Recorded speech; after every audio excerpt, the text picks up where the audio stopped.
Alright, Assalamualaikum semua.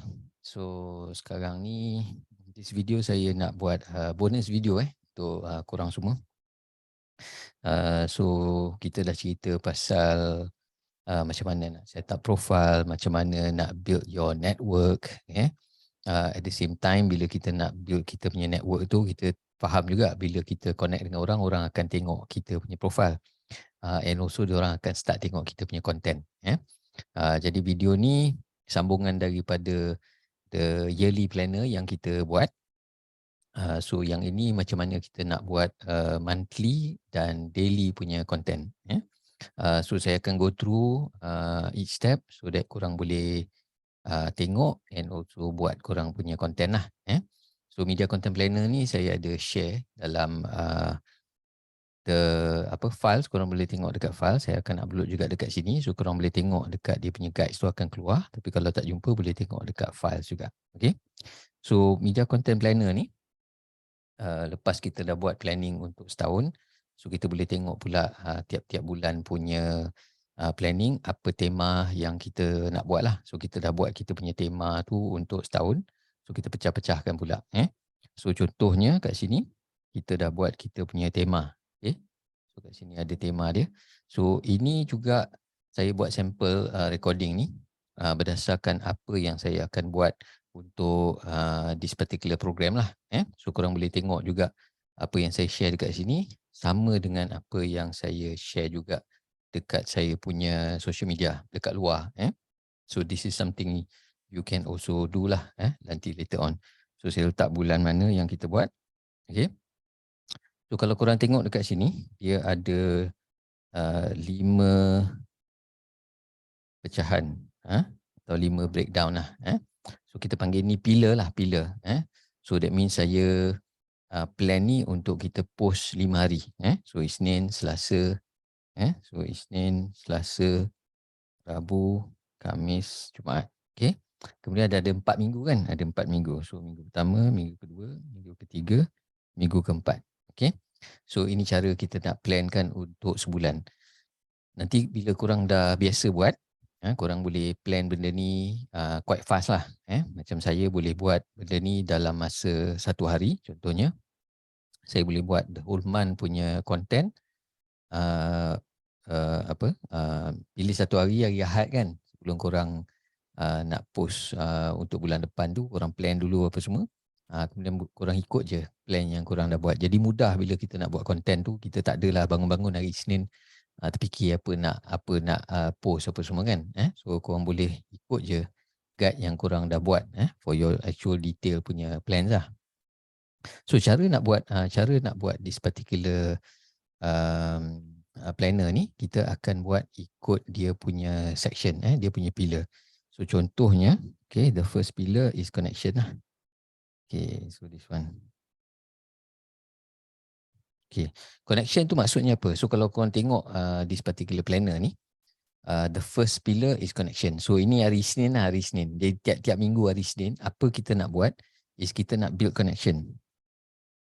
So kita faham yang hari Isnin ni orang baru start kerja, orang rushing kadang-kadang Monday morning apa semua kan. Jadi kita tak nak buat posting yang berat-berat. Kita nak basically kita punya posting tu tujuan je adalah untuk build connection. Untuk build connection. So apa kita nak buat, kita boleh pecahkan beberapa cara. So planner ni ada banyak jenis planner lah yang boleh buat kan. Saya kadang-kadang share dengan orang planner yang simple. Yang ini a bit more detail. Yang ni saya belajar daripada saya punya coach jugalah. So yang korang tengok dekat sini, discuss tu maksudnya apa yang kita boleh ajak audience kita discuss. Okay. So contohnya kat sini saya buat, korang pernah tak dengar social selling? Biar saya tukar colour sekejap.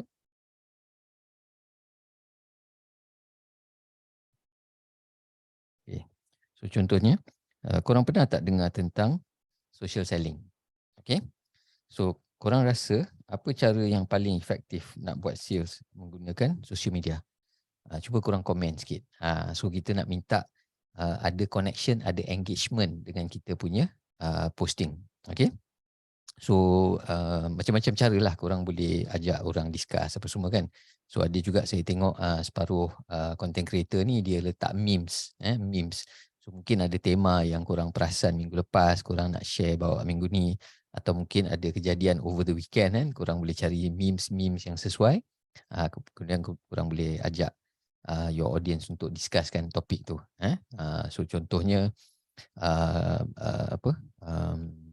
pizza, contohnya pizza kan. So nenas tak sesuai letak dengan pizza. Korang rasa macam mana? Kan? Aiskrim dia mesti vanilla. Kalau coklat tak best. Korang rasa macam mana? Okay. So tapi kalau boleh janganlah yang macam politik kan, baru ni kan sibuk ada politik apa semua kan. PH bergabung dengan siapa? Korang rasa? Tapi kalau boleh politik jangan keterlaluan sikit-sikit tak apa. Tapi biar neutral sikit, jangan terlalu ekstrim lah. Saya pun sebenarnya kalau korang tengok saya punya post ada juga yang sentuh sedikit tentang politik tapi tak ada ekstrim. Okay? Tapi kalau korang tak nak share pasal politik, okey je. Share pasal bisnes, share pasal benda-benda yang lebih mudah untuk kita dapatkan engagement. Okay? So that's the first Monday of the week. Hari Senin pertama minggu tu. Okay? Kemudian minggu depannya hari Senin juga. So kita boleh minta recommendation. Recommendation. Okay? Atau kita boleh bagi recommendation. Okay? So contohnya, ni recommendation kan? So, recommendation. Okay? So apa aktiviti korang buat kalau korang nak create content kan? Korang ada idea tak? Adakah korang pergi lepak dekat Starbucks atau korang pergi bersia-sia dengan family sambil-sambil tu fikirkan content minggu depan? Macam saya, saya akan luangkan hari Ahad hari Ahad selalunya untuk fikirkan apa content bulan depan atau minggu depannya, minggu yang coming ni. Tapi sebab kita dah ada main tema, so tema utama kita dah tulis kan dekat tepi ni. Jadi sebenarnya senang untuk kita fikirkan. Jadi bila kita letak tema ni, sebenarnya kita dah boleh fikir for the whole month. Apa yang kita nak ajak audience kita discuss, apa yang something yang kita boleh recommend. So contohnya nak buat content. Okay. So satu lagi, the following Monday, tools. So apakah tools ni boleh jadi macam-macam lah. Tools ni boleh jadi app, boleh jadi template, boleh jadi buku ataupun reference ataupun Google sendiri, apa-apa yang kita guna untuk kita buat content. So contohnya, kalau korang buat content, korang guna apa? So contohnya, saya guna StreamYard untuk buat live. Kadang-kadang saya guna Zoom juga untuk buat live. Kemudian saya guna Canva untuk buat design. Saya guna handphone saja untuk buat video dan saya guna CapCut dan Quick untuk buat editing. So planner ni contohlah yang saya buat. Jadi mungkin bila saya buat actual video tu, saya tunjuklah planner tu sama ada dekat iPad ataupun tunjuk kertas. Supaya saya boleh create satu interest lah bagi audience saya minat untuk nak tahu lebih lanjut, dia boleh masuk dalam group tanya apa program yang saya buat apa semua. Okay. So bayangkan dah 3 minggu, minggu yang keempat, hari Senin minggu yang keempat. Hari Senin minggu keempat ni kita nak rent. Rent ni bukan sewa rent. Itu RENT, rent, sewa. Rent ni maksudnya luahan. Kita meluahkan perasaan. Perasaan geram, perasaan tak puas hati, perasaan bengang, benda-benda macam itulah. Tapi sama juga jangan keterlaluan, gitu. So kita tak nak buat konten-konten yang terlalu keras, terlalu keras, macam tu ya bunyi dia. Okey. So contohnya kat sini, aku kadang-kadang tak faham lah kenapa ada orang sanggup charge mahal-mahal untuk nak belajar guna platform. Okay. Jangan salah anggap. Don't get me wrong. Saya setuju kita kena bayar untuk orang punya time, untuk orang punya expertise. Terutamanya kalau expertise tu boleh bantu kita take action dan dapat results. Itu saya setuju. Tapi saya tak setuju tengok ramai atau di luar sana ada trainer yang charge mahal-mahal tapi dia ni bukannya konten-konten yang original contoh. Okey, itu satu contoh lah Ini saya nak rant. Tapi biar kita meluahkan perasaan tu daripada tempat yang positif lah. Bukan kita sekadar marah tak tentu pasal. So saya rant, saya meluahkan perasaan, tak puas hati berdasarkan apa yang saya observe dekat luar. Okay? So itu untuk the first punya week lah. The first week tu, okay, tujuan dia adalah untuk bina connection. Untuk bina connection. Alright? Jadi seterusnya apa kita nak buat? So pillar kedua adalah karakter. Okay? Pillar kedua adalah karakter. Okay? So pillar dua adalah karakter. Okay? So jadi senang bila kita nak plan tu, kita fokus kepada karakter kita. Okay? Karakter kita. Jadi mudah sebab kita kenal karakter kita kan. Jadi mudah. Jadi tema yang kedua tu untuk tiap-tiap hari Selasa adalah karakter kita. Kenapa kita nak kongsi tentang karakter kita? Sebab tak semua orang kenal kita. Tak semua orang kenal kita. Jadi kita nak perkenalkan diri kita. Perkenalkan diri kita. Okay? So apa maksudnya yang ini? Apa maksudnya yang ini? Origin story dengan superpower. Okay. So mungkin kita ada kelebihan. Mungkin kita ada satu ilmu atau satu skill atau ada pengalaman untuk buat satu perkara. Tapi kita menonjolkan superpower kita tadi tu, skill kita tadi, pengalaman kita tadi. Tapi orang sebenarnya tak kenal. Sebenarnya macam mana dia dapat? So origin story ataupun kita panggil back story. Back story tu membuatkan kita lebih nampak kita ni macam orang biasa jugalah. Sebab kita tak suka orang, kita tak suka tengok orang cuma tonjolkan kelebihan, kekuatan, skill dia, superpower dia, tapi dia tak cerita macam mana dia sampai tempat tu, macam mana dia dapat pengalaman tadi. Sebab bila kita cerita, baru orang boleh appreciate perjalanan kita tadi. Kita punya journey, macam mana kita dapat kita punya superpower. Jadi bagus juga kalau kita cerita kita punya origin story. Kita panggil back story lah. So contohnya pada sekitar 2012, okay, saya sebenarnya dah register pakai LinkedIn ni, tapi biasalah macam ramai orang stuck balik. Rasa macam bila post tu krik-krik je apa semua kan. So patah balik dekat Facebook. So stuck dekat Facebook macam ramai orang. Tapi pada 2018, saya ada buat event. Buat event dan dapat kenal ramai influencer apa semua, ada sebut-sebut pasal LinkedIn.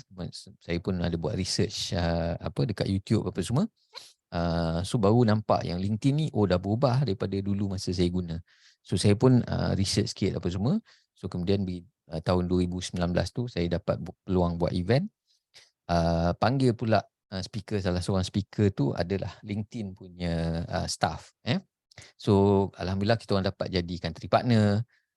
Jadi daripada situ banyaklah dapat tahu pasal LinkedIn, pergi pejabat dia orang dekat Singapore, saya dapat visit office dia dekat Jepun. Jadi dari situ saya dapat banyak peluang. Jadi itulah yang membuatkan saya faham pasal LinkedIn, nampak peluang yang ada dan juga sekarang berkongsi dengan ramai usahawan tentang bagaimana kita boleh gunakan LinkedIn ni untuk kembangkan kita punya bisnes. Kalau kita business owner lah, kalau kita graduate, kita nak cari kerja, kita nak cari peluang. Kalau kita makan gaji, mungkin kita nak cari peluang baru, nak pindah kerja apa semua kan. Ataupun mungkin kita seorang coach, trainer apa semua, kita nak build kita punya personal branding. Okay. So benda-benda tu kita boleh letaklah dalam ayat tu tadi. Okay. Kemudian kita pergi pula on Tuesday the second week. Second week. Okay. So apa kelemahan kita dan apa yang kita dapat pelajari? Apa yang kita dapat pelajari? Apa lesson yang kita boleh belajar daripada kelemahan kita? Sebab kita semua orang ada kelemahan kan. Jadi kita tak nak nampak ke social media ni yang kita ni, kita nak position diri kita as a human lah, macam orang biasa kan. Sebab sebenarnya audience tu lebih mudah, especially those yang nak ikut kita, those yang nak belajar pada kita. Sebab dia nak nampak yang kita ni juga orang biasa. Kita ni juga orang biasa. Jadi bagus kalau kita positionkan kita punya karakter ni, dia ada kita punya origin story, kita punya back story, apa yang berlaku dulu, pengalaman kita, kelemahan kita, apa yang kita belajar daripada kelemahan tadi. Okay? So contohnya weakness. So bila nak buat content atau bila nak mula pakai LinkedIn ni, kita akan selalu perasan dekat social media ni ada peer pressure lah. Peer pressure. Kita tengok orang buat TikTok, kita nak buat juga. Kita tengok orang buat IG, nak buat juga. Kita buat YouTube, buat juga. Okay. So kita selalunya akan ada that peer pressure. Jadi sebab tu kita tak konsisten bila kita nak buat content. Sekejap nak buat Facebook, kejap buat IG, kejap YouTube, kejap TikTok. Okay, so apa yang saya dapat belajar daripada situ, dulu saya pun macam tu lah, sama macam orang lain kan. So apa yang saya dapat belajar is kita kena ada priority. Okay, mana satu yang kita nak buat. So masa saya decide untuk buat LinkedIn, I go deep. I go deep. Memang buat LinkedIn sahaja. Bukan kata saya tinggal terus platform lain, tapi platform lain ni dia jadi nombor 2 atau nombor 3. So saya prioritize lah. So LinkedIn nombor 1, Facebook nombor 2, IG ni tak tengok sangat sebab IG dia connected to Facebook kan. So biar je lah apa. Kemudian TikTok sikit, kemudian Twitter sikit. Tapi yang saya pastikan saya buat, priority saya adalah LinkedIn. Hari-hari saya mesti post dekat LinkedIn. Dan saya akan study. Saya go deep supaya saya lebih faham platform tu apa semua. Tahu apa nak buat, I take action. Okay. And kita kena build consistency. So ini yang selalunya susah. Untuk kita nak dapat pattern, untuk kita nak tengok apa sebenarnya audience kita suka, kita kena build consistency. Okay. So ini perkara yang kita boleh share. Some lessons kita boleh share dengan kita punya audience. Alright. So kemudian minggu seterusnya, apa benda yang kita dapat belajar dari tim kita contohnya. Tadi diri kita sendiri kan, ataupun peer pressure yang kita perasan. Apa yang kita belajar daripada tim kita, atau apa kepentingan ada tim. Okay? Dan juga apa challenges saya, apa yang saya sentiasa kena berlawan atau challenge diri saya apa semua. Okay? So kita nak buat banyak projek lah contohnya. Kita nak buat banyak projek lah. Okay. Kita selalu tengok kan orang buat projek ni kan, kita pun rasa boleh buat juga. Semua projek pun boleh buat duit. Okay. Tapi kita perlu ada team. Sebab apa? Sebab kalau tak ada team susah nak manage. Okay. So saya sentiasa ada challenge tu. Kadang-kadang tengok orang buat ni, nak buat tu kan. Jadi saya belajar untuk bangunkan team. Untuk bangunkan team. Find your dream team. So contohnya dekat LinkedIn, salah satu benda yang kita boleh buat adalah kita boleh collaborate dengan orang-orang lain. Saya sebenarnya ramai dapat masa saya dengan Betiku.com banyak bantu CEO untuk cari dia punya dream team. Cari staff dan juga cari orang untuk kita buat collaboration. Okay. So sama juga macam sekarang. Sekarang saya pun masih sentiasa cari peluang, kenal bina network saya supaya saya sentiasa dapat cari kawan-kawan baru, bina network baru supaya saya dapat buat collaboration dengan lebih ramai orang lah. Okay. So itu sentiasa saya punya challenge yang saya kena sentiasa sedar supaya saya tak buat semua benda seorang-seorang lah. Okay. So lagi satu challenge, satu lagi challenge, Nemesis. Nemesis ni kita punya raksasa dalam diri. Okay. So apa yang kita punya kelemahan contohnya. Tadi kita punya battle ni, apa kekurangan kita, apa kelemahan kita. Okay. Dan macam mana kita overcome. Okay. So salah satunya, so aku ni degil kan, kalau nak buat something kan, kena ikut style aku lah. Okay. Tak nak dengar cakap orang. Okay. Tapi kita kadang-kadang tak ada data kan. Jadi kita tak tahu sebenarnya apa yang audience kita nak. So bila saya mendalami LinkedIn, saya lebih faham apa semua kan, saya makin faham bagaimana LinkedIn ni boleh bagi saya maklumat, boleh bagi saya data supaya saya tahu apa yang sebenarnya audience saya mahukan. Jadi saya pun ceritalah dengan kawan saya Syah apa semua kan. Okay. So dia bagi feedback. Macam mana sebenarnya saya nak bentukkan program saya ni supaya saya boleh membantu usahawan untuk tengok data. Of course saya adalah style saya kan. Saya cakap nak kena buat macam ni, kena buat macam tu kan. Tapi dia bagi feedback, macam mana nak tunjuk diorang yang diorang perlu juga buat benda ni supaya diorang nampak data tu. Sebab apa? Data don't lie. Jadi bila walaupun saya degil kan cakap kan, aku nak kena share juga pasal LinkedIn apa semua kan. Tapi apa yang nak share? Kalau setakat platform, simple je kan, quite straightforward lah. Tapi apa yang orang tak nampak adalah data tadi. Data tadi yang saya kongsikan. Jadi dia bagi saya feedback. So ini sebenarnya yang saya nak kongsikan. Bukan sekadar guna platform je, tapi juga macam mana kita nak gunakan data tadi. Okay, so kita dah buat the second punya part, okay, which is the character. Okay, so ini the second one lah tadi. Okay, so kita buat second part. Jadi senang untuk kita fikirkan karakter kita. Okay, so berdasarkan apa tema yang korang pilih bulan tu, korang fikirlah macam mana kaitkan dengan korang punya karakter. Kenapa korang start business tu, apa backstory business tu kan, apa backstory korang mulakan benda tu, cerita sikit pasal team kan, apa challenges yang korang sentiasa hadapi, apa battle every day ni kan bila ada team apa semua kan. So macam kita cerita dalam strategi, one of it, tangga kedua tu people. So macam mana kita nak hire, apa the challenge yang kita sentiasa kena hadapi bila kita nak hire team apa semua kan. Okay, so kita boleh pilih tema-tema ni dan kita boleh kongsikan, masukkan dalam kita punya planning. Jadi bila kita start fikir macam ni, mudah kita, insyaAllah makin mudah lah untuk korang sharekan korang punya content. Okay, so kita dah buat 2, so kita akan buat lagi 3 insyaAllah dalam video seterusnya. Okay, Assalamualaikum.